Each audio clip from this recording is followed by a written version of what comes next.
Gempa Jogja yang banyak rumah hancur, itu Bapak juga sebetulnya ikut membantu di situ. Dia ada satu desa yang dibangun kembali sama dia. Gitu. Tapi dengan cara dia yaitu dia meminta masyarakat desa itu bata yang masih bisa dipakai dikumpulin, kita bangun lagi rumahnya.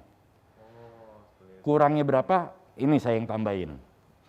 Gitu. Jadi dia mengajarkan bahwa kalau mau sesuatu ya kita kerja dulu.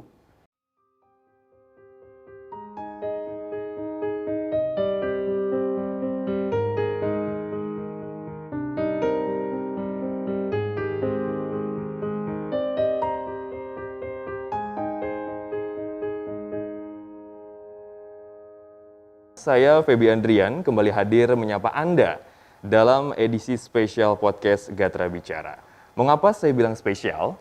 Karena saya akan membahas satu sosok yang sangat fenomenal, yang juga menjadi banyak panutan, suri tauladan, seorang figur kepala keluarga yang sudah berpulang, tepatnya di penghujung Maret 2020 lalu, yaitu almarhum Muhammad Bopassan, atau yang lebih akrab disapa Bopassan. Dan sudah bersama saya dua sosok yang sangat dekat dengan almarhum Bopassan. Ada Mas Eko dan juga Mas Uka. Selamat siang Mas Eko dan juga Mas Uka. Mungkin bisa diperlihatkan dulu kali ya wajahnya kepada kamera. Ini nggak dibuat maksud gitu juga kan ya. Nah ini dia, ini Mas Uka, ini Mas Eko ya. Dan juga saya banyak mengambil contoh, juga saya banyak mengambil pelajaran dari almarhum. Semangat beliau dalam mungkin berdedikasi kepada olahraga atletik yang saya tahu banget. Kemudian juga kepedulian terhadap mengatasi kemiskinan. Dan juga saya tahu banget adalah Yayasan Damandiri. Nah itu dan masih banyak lagi pemirsa Gatra Bicara. Tapi saya akan bertanya satu hal yang paling utama dulu nih kepada Mas Eko dan juga Mas Uka. Sosok atau figur almarhum Bapak Bopassan ini, menurut Mas Eko dulu, itu seperti apa sih Bapak? Ya, kalau menurut saya sebagai putra pertama atau anak kedua ya, itu Bapak itu sebagai orang yang sangat bertanggung jawab dan punya banyak relasi. Punya banyak koneksi, terutama sama dokter-dokter. Wow, itu mau tanya dokter apa aja dia punya. Mau sakit apa aja tinggal tanya Bapak. Dan kadang-kadang dia juga dia tuh banyak pengetahuannya ya. Terutama ya itu yang saya bilang masalah kedokteran pun dia juga ngerti gitu loh, bahwa misalnya kita waktu itu lagi sakit, Pak, aku sakit ini. Ya udah lu beli obat ini aja gitu. Jadi nggak perlu ke dokter juga gitu loh. Oh gitu. Iya. Iya. Itu kalau dari saya ya. Nah, kalau dari Uka sendiri nih, seperti apa nih mungkin figur Bapak di mata Uka?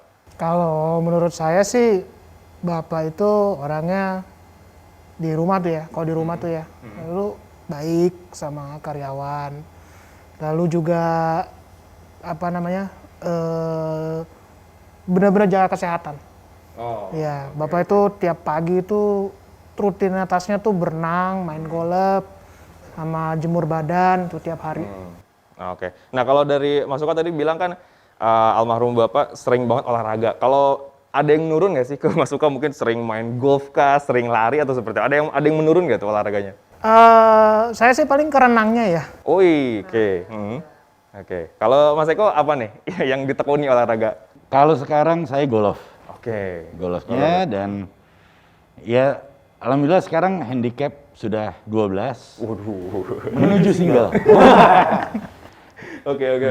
Berarti memang diteruskan lah ya, legasi dari almarhum. Nah kalau rasanya menjadi putra dari seorang yang ya katakanlah terkenal gitu kan di tahun 90-an 2000, apa yang dirasakan oleh Mas Uka dulu? Rasanya menjadi putra dari Pak Bopassan? Pertama rasa bangga ya, rasa bangga. Namun kedua banyak relasi sama teman-teman, banyak orang gitu. Apalagi kan Bapak kan ngajarin harus banyak koneksi lah. Oh seperti itu ya, berarti ada sisi enaknya berarti kan. Nah kalau Mas Eko apakah ada sisi nggak enaknya itu seperti apa nih? Ya semua itu kan pasti ada dua sisi ya. Iya betul. Ada sisi enak, ada sisi nggak enak, ada sisi bagus, ada tidak bagus gitu ya. karena tadi ini adik saya, walaupun badannya lebih gede dari saya, tapi dia adik saya. Iya. Dan adik saya ini ngomongnya udah sisi enaknya, Iya. sekarang saya ngomong dari sisi yang kurang enaknya, bukan nggak enak. Salah satunya itu banyak orang yang menganggap kalau kita bisa berteman sama anaknya salah satu orang terkenal, Iya. dia bisa numpang sama kita. Oh, oke. Jadi berteman bukan karena kitanya, tapi berteman karena ada maksud di belakangnya. Ada background lebih berarti ya? Iya, dan itu yang dimana kita kadang-kadang suka selalu berhati-hati. Oh, oke. Gitu loh. Ini orang beneran mau kenal sama kitanya, apa karena mau mengambil suatu keuntungan dari kita?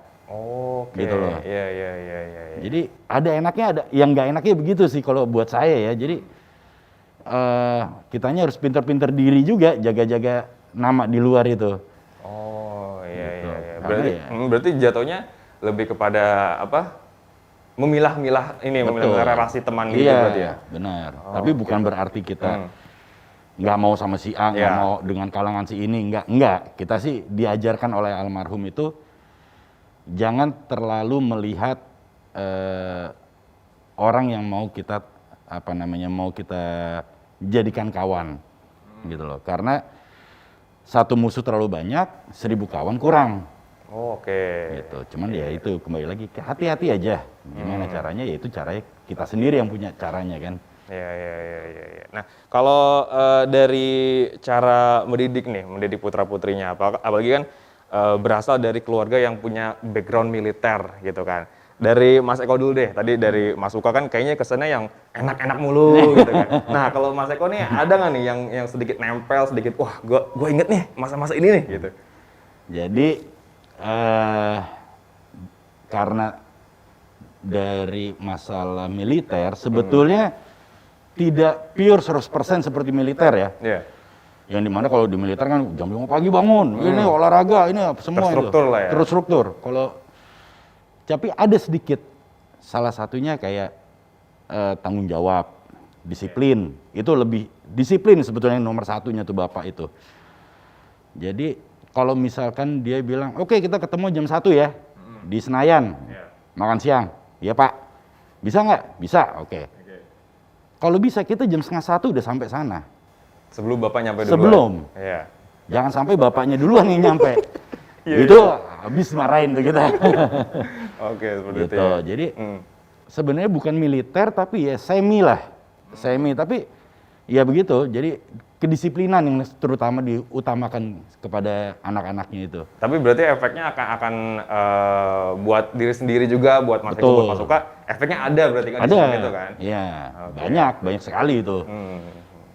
Intinya berarti sebelum Bapak datang harus standby duluan lah ya? Betul. Iya, itu Kalau ya. bisa. Gitu. Kalau bisa ya? Atau kalau nggak bisa, kita tanya, Pak, Bapak di mana? Oh, oke. Saya di rumah, kenapa? Ya udah Pak, aku ikut barengan aja deh. Gitu. Ngambil siasat ini kita gituin aja. Iya. Emang kenapa? Ya enggak Pak, aku lagi mau jalan pulang juga nih sebenarnya gitu. Padahal mah daripada gue telat. Iya. Nah, kalau dari Mas Uka nih, tadi kan Mas Eko bilang kedisiplinan yang Mas Eko ambil, poin penting. Kalau dari Mas Uka ada yang membekas nggak sih? Mungkin ilmu-ilmu atau sikap-sikap yang menurun dari Bapak? Kalau aku sih, dari dulu sih Bapak sih ya, bilang aku sih jaga kesehatan ya. Karena kan beliau kan alhamdulillah bisa umur panjang itu kan karena kedisiplinannya dan juga makannya juga teratur gitu. Ya jadi Lu kan bukannya pernah di itu Magelang juga dulu? Oh, pernah? iya, saya juga waktu itu di Magelang juga. Itu ingat nggak tahun berapa? Saya waktu itu mulai 2007. Oh, 2007. 2007 Iya. waktu itu saya masuk seleksi ya. Namun habis itu emang ada tes-tesnya. Iya. Emang waktu itu emang penggebrekannya emang kerasa banget. Oke. Oh, berarti tidak mempunyai privilege bahwa nih saya anak Gopasan misalnya, terus masuk gampang atau punya kemudahan itu seperti itu enggak ya? Enggak juga. Sama seperti masyarakat biasa berarti ya? Betul. Jadi kita itu selalu diajari, lu coba dulu Oh, oke. Gitu loh. Lu tahu dulu rasanya Supaya gitu tahu ya? dulu, ya. Hmm. Karena beliau pernah ngomong juga, lu kalau mau melakukan sesuatu, mulailah dari bawah. Iya, Walaupun kita tahu kamu tuh bisa langsung di atas, Iya, gitu kan. iya. Tapi lu harus dari bawah supaya tahu kehidupannya di bawah seperti apa, gitu. Jadi waktu itu adik saya masuk ke Magelang pun sama dengan apa kawan-kawannya yang lain gitu ya. Dari bawah dulu berarti ya? Iya, ngikut tes apa, suruh bangun pagi, sama semua dia. Iya, tapi ini nggak masuk ke apa? Masih terasa nggak sih ke bawah masih bangun pagi, masih olahraga seperti waktu di Magelang lalu? Masih ngambil ininya nggak sih? Iya, kadang-kadang masih ada. Kadang-kadang berarti kan? Kadang-kadang ada apa ya? Suka ada kayak wah ini apa namanya harus sudah mulai olahraga lagi. Oh gitu. Oh Iya, badan udah jadi, nggak enak gitu ya? Oh iya. gitu. Apalagi kan saya juga apa namanya suka inget, apalagi kalau bapak tiap pagi tuh suka udah ada di lapangan berenang. Gitu. Oh oke. Tapi ya apa mungkin itu yang masih membekas lah ya. Iya, Ingat itu masing-masing membekas. Di Mas Uka seperti apa, di Mas Eko seperti apa. Nah kalau pelajaran nih, mungkin pelajaran yang kalau ngobrol bareng atau ngobrol one by one, face to face gitu kan. Sini Eko misalnya, sini Uka misalnya gitu. Apa sih yang paling diingat gitu? Dari Mas Uka dulu deh. Pelajaran yang paling diingat. Pelajaran yang paling diingat. Aku sih waktu itu berkenalan sih, banyak orang. Relasi berarti Banyak ya? orang. Network Iya, berarti ya? networking. Saya harus pokoknya jangan cuma satu orang, kamu tuh harus bergaul lah ibaratnya waktu itu. Iya. Iya, dan itu punya efek yang baik ya buat Mas Uka ya? Iya. Oke, kalau Mas Eko nih, kira-kira kayaknya banyak nih pelajaran yang diberikan oleh almarhum kepada Mas Eko. Apa aja nih kira-kira yang bisa dibagi ke pemirsa Gatra Bicara? Salah satunya ya, Ya. dulu itu pernah almarhum bilang sama saya harus belajar masalah time management atau cara memanage waktu, gitu. Dulu waktu Bapak ngomong seperti itu, saya tuh berpikir apa sih gunanya? Ngapain sih gue belajar gini-ginian, gitu kan? Nggak kelihatan gitu. Nggak kelihatan juga, nggak ini juga, gitu. Ya ibaratnya manajemen waktu ya gue tahu emang pagi makan sarapan siang ini ya udah kan gitu. Tapi makin lama makin sini bahwa saya juga sadar, saya tahu akhirnya bahwa dalam hidup itu apalagi dalam dunia pekerjaan memanage waktu itu memang paling penting. Karena kalau kita tidak bisa memanage waktu itu satu harian itu kita bisa berantakan. Waktu yang sudah kita tetapkan, misalnya kita jam 2 ada meeting. Nah, jam 3 mau ada rapat gitu misalnya ya. Tapi kita nggak bisa memanage waktu meeting ini, bisa-bisa dari jam 2 bisa lanjut sampai jam 3. Akhirnya meeting yang berikutnya rapatnya berantakan semua. Gitu. Jadi ya pokoknya bagaimana kita cara memanage waktu itu. Oke. Itu yang bekal yang tidak terlihat tapi terasanya sampai saat ini. Terasa sampai sekarang ya. Oke. Nah, saya pengen nanya satu pertanyaan mungkin yang agak di luar konteks ini. Kebiasaan almarhum yang paling diinget nih di rumah, kayaknya Bapak nih sering pagi-pagi di sini gitu, siang-siang di sini gitu. Mungkin dari Mas Eko deh, pagi-pagi nih biasanya ada nih Bapak di sini gitu, atau di rumah atau di sudut-sudut rumah di mana gitu.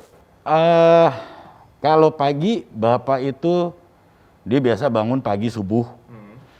Dia sholat subuh, habis subuh dia sarapan. Nah, sarapannya itu selalu dia minum sebelum dia mulai sarapan. Itu minum air putih dulu, segelas yang besar itu. Yang kalau dulu tuh orang-orang yang ya pokoknya gelas yang paling besar, ya, gede. Itu dihabisin sama dia satu. Setelah itu dia makan, sesudah makan baru dia minum teh hijau.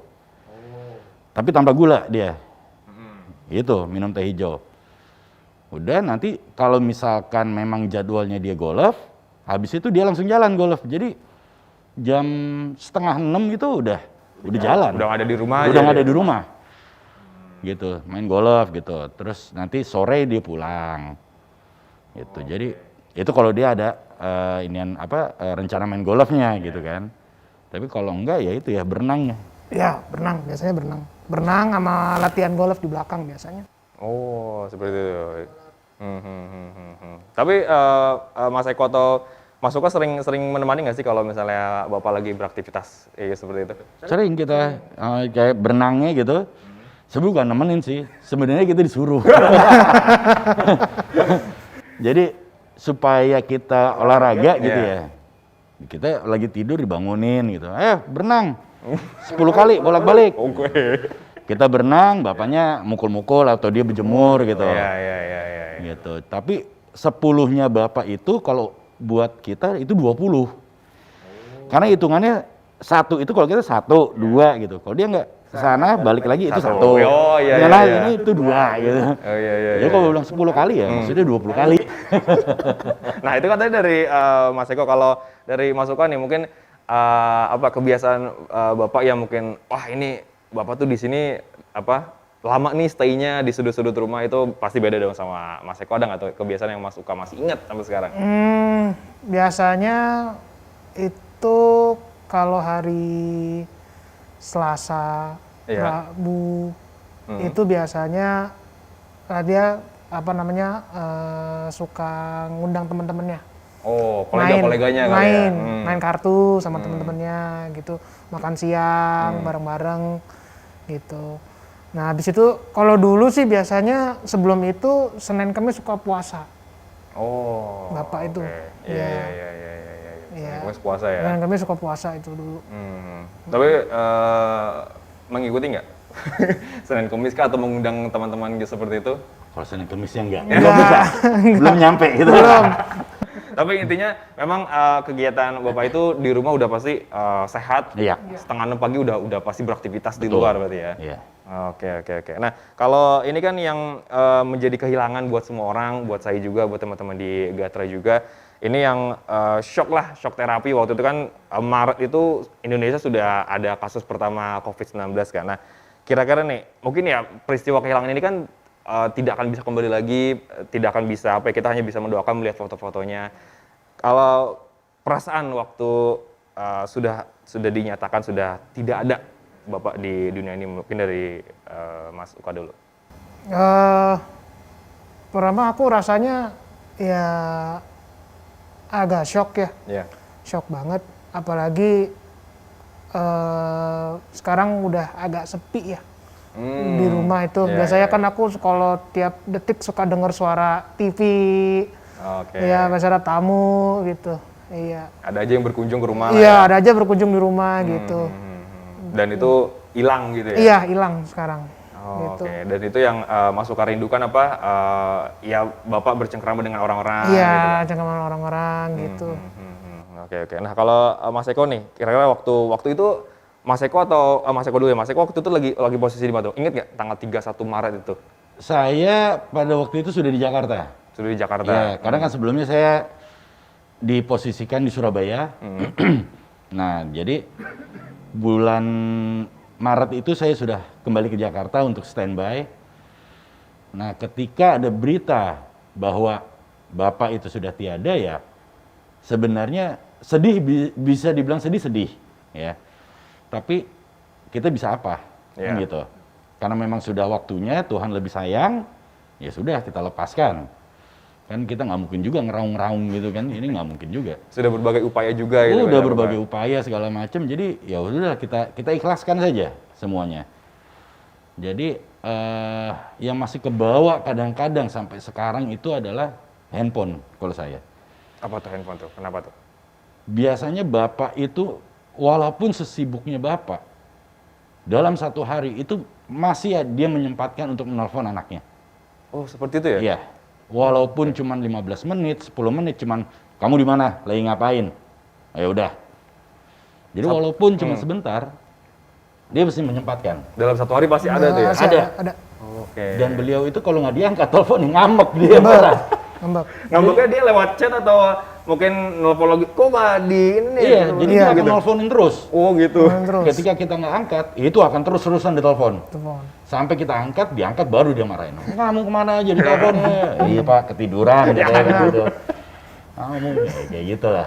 Oke. Apa berarti kangen ngomel-ngomelnya? Iya, kangen. Betul. Oke. Meskipun mungkin Mas Eko atau Mas Suka lagi ada kegiatan gitu, wah bapak nelfon nih, Iya. mungkin masih rapat gitu kan Mas Eko gitu kan. Betul. Tetap harus, waduh gimana? Tetap. Jadi beliau tuh bilang, kalau dari keluarga ya nomor satu. Oke. Gitu. Itu yang saya tangkap pelajarannya, bahwa sesibuk-sibuknya bapak, untuk urusan keluarga dia nomor satu. Gitu ya. Berarti kangen juga berarti ya kalau Iya. seperti itu ya, sama Iya. hari ditelepon berarti ya. Iya. Tapi ada waktu-waktu tertentu nggak sih, misalnya pagi, siang, malam, sore, atau mungkin telepon Mas Suka sore atau telepon Mas Eko malam, ada waktu-waktu tertentu gitu nggak? Atau random aja? Kalau saya biasanya pagi, Oh pagi. karena saya dulu susah bangun pagi. Jadi dia akan ngecek saya untuk nelfon pagi, ini anak udah bangun belum? Oke. Gitu. Iya. Tapi ya kadang-kadang walaupun gitu, dia nanya, kita misalnya jam 9 gitu ya, Iya. dia nelfon. Saya baru bangun, halo Pak, ya. Iya. Baru bangun? Enggak Pak, udah dari tadi. Tapi dia tahu, lu bohong lu, baru bangun lu, katanya. Gitu. Oke, kalau Mas Suka mungkin ada waktu tertentu kan dalam satu hari, atau tadi kan Mas Eko pagi-pagi itu kan, meskipun dia agak ingin sedikit licik gitu kan, wah padahal udah bangun nih gitu kan. Kalau Mas Suka ada nggak tuh seperti itu? Kapan waktunya kalau Bapak? Kalau nelfon tuh? saya sih malam ya. Oh malam. Beda nih ya. Malam. Iya. Aku tuh malam, karena saya kan kalau malam suka keluyuran. Aduh. Nah, ini kadang-kadang suka diteleponin terus saya. Mana kamu? Iya. Pulang jam berapa? Gitu. Oh gitu. Iya. Tapi berusaha ngeles kayak Mas Eko juga nggak? Kadang-kadang kita harus mikir juga jawabannya yang mana nih yang tepat gitu. Iya. Tapi intinya ya pasti bilang lah ya. Iya, pasti bilang. Oke. Nah, kira-kira kalau dari sekian banyak momen atau juga sekian banyak peristiwa yang berkesan bersama Bapak, ini kira-kira ada nggak sih yang membekas atau yang mungkin ada waktu momen berdua sama Bapak aja gitu kan? Mungkin ada momen pergi berdua atau pergi kemana gitu kan? Mungkin dari Mas Suka dulu deh. Ada nggak tuh momen yang Mas Suka masih ingat? Waktu itu belanja bareng sama atlet ke Lotte Mart. Itu tahun berapa tuh? Itu Masih ingat nggak? kalau nggak salah 2018-2017. Oh, oke. Ya, waktu itu saya tiap sore biasanya kalau hari-hari ini lagi libur, Bapak suka ngajak aku suruh temenin orang-orang atlet belanja ke Lotte gitu. Oh, iya. Juga ya itu juga kesempatan juga buat aku juga untuk ini juga kan apa namanya? Wah, ngisi makanan juga nih. Iya. Gitu. Oh, seperti itu ya. Iya. Jalan bareng plus sama atlet-atlet yang Iya, Bapak sering atlet-atlet. pantau berarti ya. Gitu. Berarti memang ada leisure time-nya ya Iya, sama leisure Bapak time-nya. ya. Kalau Mas Eko nih mungkin pasti sedikit beda nih Mas Eko sama Mas Suka nih. Kalau ini diajakin belanja nih, Mas Eko diajakin apa nih mungkin nih? Yang paling berkesan ya. Iya, dari sekian banyak yang Sekian mungkin banyak. hanya berdua aja sama Bapak gitu kan. Sebenarnya pada waktu itu sih nggak berdua ya. Oke. Cuman jadi gini, dulu itu kan saya sekolah di Australia, di Melbourne. Dan di sana itu kita bertiga, saya, kakak saya, sama adik. Nah itu dulu itu, tapi sebelum dia datang saya duluan tuh berdua, saya sama kakak saya. Itu kita tinggal di seperti homestay di sana. Oke. Dan itu isinya macam-macam, ada yang dari Lebanon, ada yang dari Turki. Tapi cewek sama cowok pisah semua. Oh, oke. Nah itu ketika waktu itu bapak itu telepon sama saya, kok Iya. papi mau datang besok, tapi kamu nggak usah jemput. Loh, saya bingung nih, maksudnya apa kok datang Iya. tapi nggak usah dijemput gitu ya. Udah kamu sekolah aja, ya udah. Malamnya itu dijemput kita.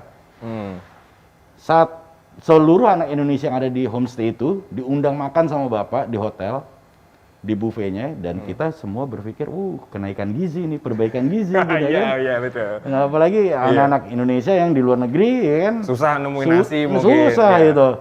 Diajak makan ini, wah udah sampai akhirnya ada satu teman saya, dia itu ngambil nampan ikan, Iya.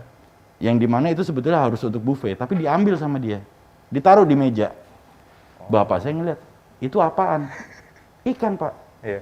Kenapa dibawa? Ya kita susah Pak nyari ikan nih, Iya, jarang iya. makan ikan.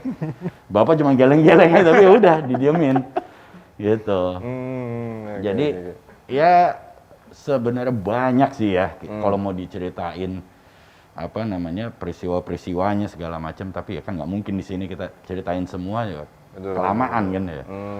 7 hari 7 malam juga belum selesai kayaknya tuh. Banyak banget soalnya. Iya, betul. Iya. Berarti kalau dari Mas Eko ingat waktu Bapak mau ke Australia tapi jangan jemput dulu Nggak gitu usah, kan. iya. Oh, itu ya. Iya. Betul. Nah, kalau sekarang ini nih yang 1 bulan ini kita dedikasikan untuk bulan Bopasan ini, kira-kira untuk legacy yang ditinggalkan atau legacy yang harus mungkin dilanjutkan oleh generasi penerus lah. Buat saya mungkin yang hanya taunya PB Pasi lah ya, mungkin atletik karena dari beliau lahirlah beberapa nama yang sudah mendunia gitu kan. Kalau dari Mas Eko deh, yang kira-kira harus diteruskan oleh generasi milenial, generasi Z itu apa sih yang harus diteruskan? Menurut saya yang harus diteruskan itu adalah satu, jangan terlalu berpatokan sama luar negeri. Oke. Gitu. Karena kalau kita lihat, ya mohon maaf ya saya salah apa enggaknya, cuman Bapak itu jarang berobat ke luar negeri. Karena dia tahu semua di Indonesia itu bisa. Oke. Gitu. Sampai dia operasi jantung, itu semua tuh di Indonesia semua dia. Dan kita pernah nanya, kenapa sih Pak nggak berobat di luar negeri? Iya. Ngapain? Kita buang-buang devisa ke sana. Sedangkan di Indonesia banyak kok dokter-dokter yang bagus, kata dia. Jadi oke. Berarti ya pemikiran untuk memajukan negara itu memang sudah ada sama beliau dari semenjak kecil dia. Dari dulunya memang begitu ternyata dia. Setelah itu ya terutama Pasi ya. Pasi itu memang legacy Pak Bob yang paling besar itu ya. Yang bisa dibilang semua orang tahu lah ya. Semua orang tahu dia sudah berapa ya? Sekitar 40 tahun lebih kalau nggak salah itu jadi ketua Pasi, ketua umum. Dan mau sampai kapanpun dia akan selalu disebut Bapak Atletik. Iya. Dan lagi mencari penggantinya pun agak sulit berarti ya? Betul, iya. Karena ya kita sih berharap penggantinya beliau itu adalah orang yang sama, mempunyai dedikasi yang serupa kepada atletiknya itu. Bahwa tanpa pamrih, tanpa perhitungan, yang penting pasti atletik Indonesia bisa maju. Iya. Betul. Nah kalau Mas Uka nih, kira-kira legacy apa nih harus dilanjutkan, harus diperbaiki lagi untuk generasi saat ini? Kalau aku sih ya mungkin nggak jauh-jauh dari Mas Eko ya. Pasi juga kali ya. Karena kan Bapak seneng banget sama atletik, ya kan. Apalagi waktu saya ikut bareng belanja, ikut ke acara-acara yang atletik tiap hari itu, saya ngelihat sendiri bahwa Bapak emang bener-bener dedikasi banget gitu. Iya kan. Apalagi waktu jalan-jalan ke ke homestay-nya, itu kan juga mempelajari bahwa ini loh saya tuh bikin proyek tuh kayak begini gitu, bikin bisnis tuh begini. Atlet-atlet juga diajarin juga sama Bapak, ya kan, cara bikin bisnis tuh gimana, usaha berarti bikin ya? usaha tuh gimana gitu. Oke, nah kalau pelajaran nih mungkin bisa Mas Eko dan juga Mas Uka share ke teman-teman pemirsa Gatra Bicara juga, bahwa apa sih yang harus kita ambil. Mungkin yang saya kagumnya adalah beliau jiwa sosialnya tinggi, punya beberapa terobosan juga untuk teman-teman tunanetra kalau tidak salah ya. Kemudian juga ada mandiri, dan juga pokoknya banyak yang bisa kita ambil. Tapi yang selain dari tadi saya sebutin pasti, ini apa yang bisa saya ambil atau untuk generasi sekarang ini? Mas Eko dulu silakan. Yang bisa diambil apa ya kalau saya bilang ya? Utamakan yang terpenting untuk negara dulu lah. Gitu.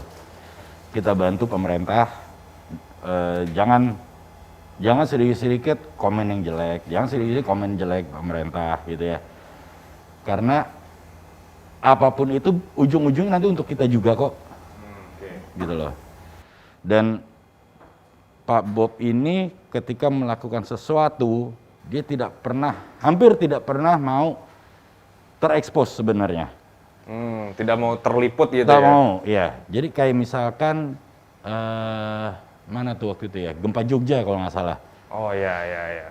Yang tahun berapa ya? 2000-an ya kalau nggak salah. 2007 kalau nggak salah Iya. ya. Iya. Gempa Jogja yang banyak rumah hancur.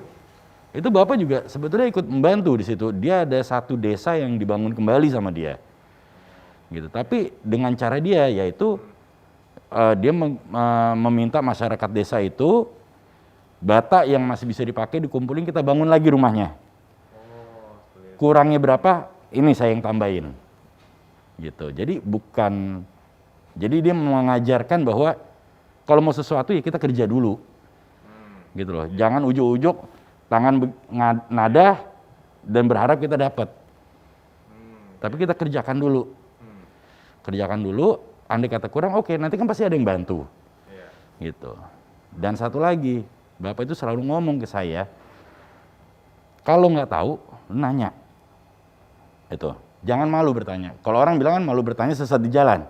Kalau beliau enggak. Lu nggak nanya, kelihatan bodohnya seumur hidup. Lu nggak nanya, bodohnya seumur hidup. Tapi lu kalau nanya, bodohnya cuma 5 menit. Iya. Gitu. Jadi akhirnya di situlah juga apapun itu kita jangan selalu malu untuk bertanya. Tanya aja, biarin.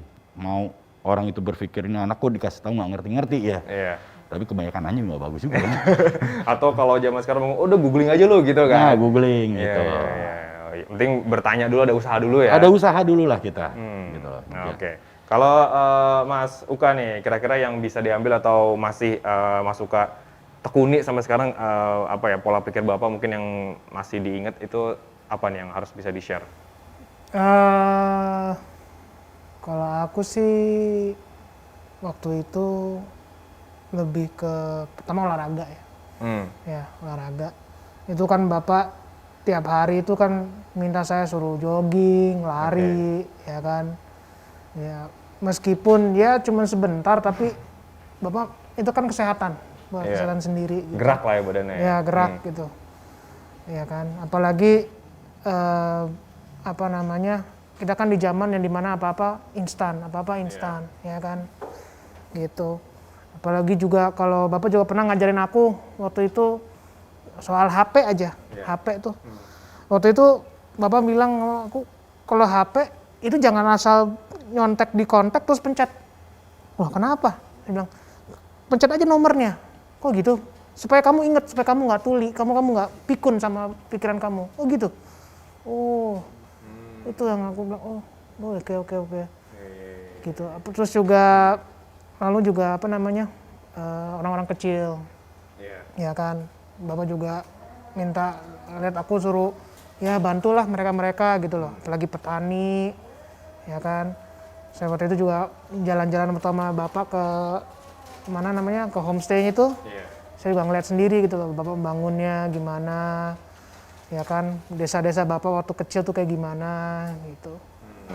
Iya, karena memang yang saya lihat Bapak ini kayak ini ya Mas Eko ya, kembali ke asal ya sepertinya. Iya, Jadi dia membangun lagi, oh ini saya dulu pernah gede di sini nih, jadi dibangun lagi. Mungkin di Jawa Tengah atau di sana Mas Eko ya? Jawa Tengah di Boyolali. Boyolali. Ya, ke sana. Oke. Itu homestay-nya tuh di antara kaki Gunung Merapi sama Merbabu ya? Merbabu ya, kalau nggak salah ya. Itu ada desa, nggak tahu, disebutnya Selo apa Selo? Selo ya? Selo. Itu. Jadi memang membangun lagi daerah asalnya gitu kan. Dan menyejahterakan teman-teman di sana berarti ya, masyarakat di sana ya? Iya. Oke. Nah, satu lagi terakhir. Boleh disampaikan nih harapan mungkin dari keluarga besar juga ke depan agar impian, legacy mungkin atau juga yang belum terlaksana oleh Bapak nih, apa yang harus bisa dilanjutkan oleh generasi-generasi saat ini? Mungkin dari Mas Uka dulu. Banyak nih kayaknya. Banyak sih.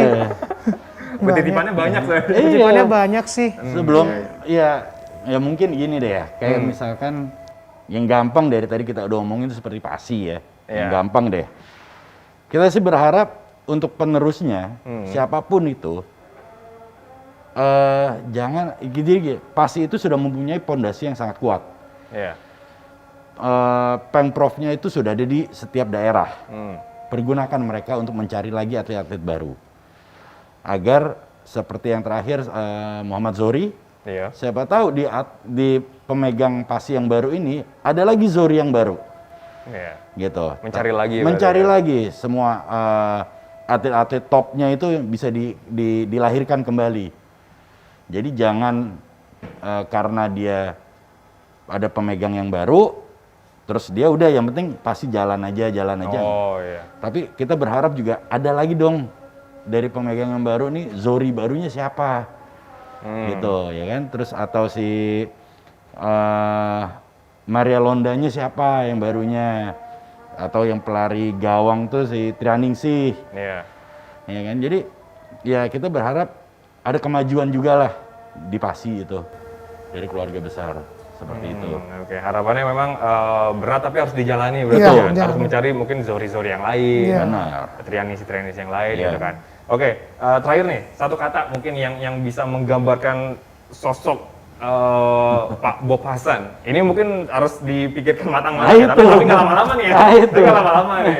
Oke, dari Mas Uka dulu deh. Dari Mas Uka dulu. Mungkin satu kata yang mungkin menggambarkan Bapak secara keseluruhan gitu kan. Daripada saya bilang minta kalimatnya buat Bapak lama nih, takutnya panjang nih. Iya. Satu kata aja deh. Dari Mas Uka dulu silakan. Satu kata buat menggambarkan almarhum Bapak Bob Hasan. Merendah hati. Rendah hati berarti ya. Rendah hati. Oke. Dari Mas Eko. Satu kata yang menggambarkan sosok almarhum Bapak Bob Hasan. Apa ya? Tegas. Oh, Tegas oke. deh. Iya. Tegas ya. Ya. Tegas ke Mas Semua. Eko, ke semua ya. Ke berarti ya? semua. Dan dia tegasnya itu enggak pandang bulu.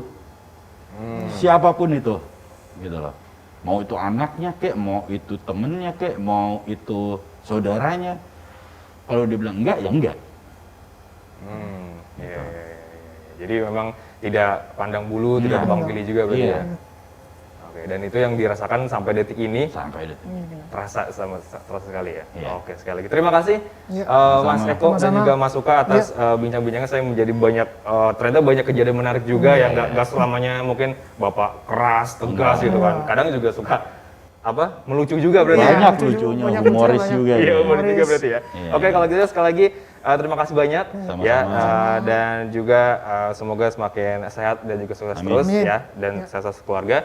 Pemirsa Gatra Bicara, demikianlah perbincangan saya bersama dengan keluarga dari almarhum Bapak Bob Hasan dan Gatra Bicara akan kembali juga jangan lupa juga untuk subscribe dan juga like di Gatra TV. Saya Feby Andrian, sampai jumpa.